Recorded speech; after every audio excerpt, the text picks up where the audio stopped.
Всем привет! Довольно-таки больная тема у многих скрип тормозов, особенно скрип тормозов на ходу. То есть, когда вы тормозите, понятное дело, что колодки могут скрипеть так или иначе любой фирмы.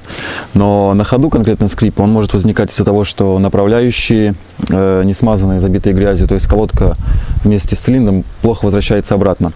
Также, если у вас будет порван пыльник, будет засорен сам цилиндр тормозной, если он будет плохо возвращаться обратно, то колодка будет постоянно прижиматься к тормозному диску и будет скрипеть.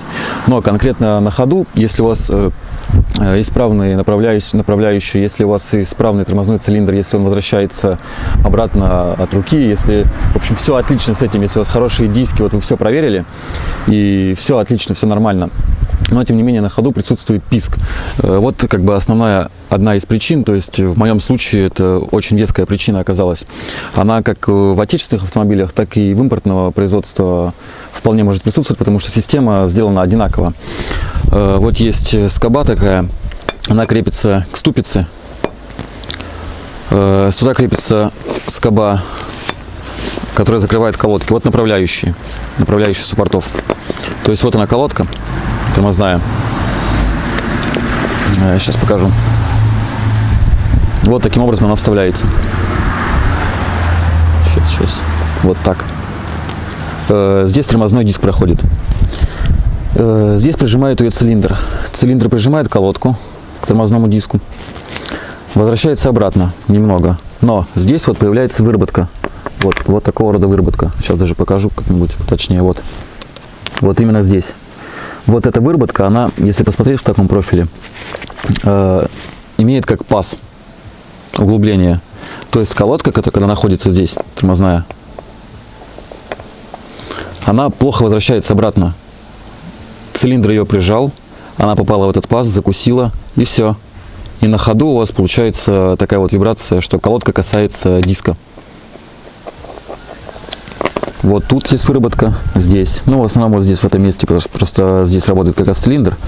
Вот здесь просто, даже если так посмотреться, что, наверное, миллиметр точно есть выработки.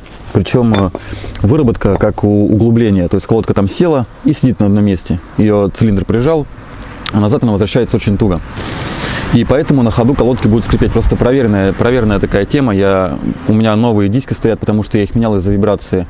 Новый тормозной цилиндр, разумеется, там пыльник целый, набитая смазка, новые направляющие с набитой смазкой. Цилиндр возвращается от руки. В общем, все проверенное. Колодки менял, неважно, все равно вот проходит некоторое время, и колодка начинает скрипеть просто на ходу. Ты едешь, там 50, 60, 80, неважно, километров, колодка поскрипывает. Немного тронул тормоз, скрип пропал, бросаешь, он опять появился. И вот она как бы основная вот эта причина вот этого скрипа, выработка. То есть колодка не возвращается обратно, она прижалась к диску, и все, и стоит на месте. Вот, она и здесь есть выработка снизу и сверху. Вот так поближе.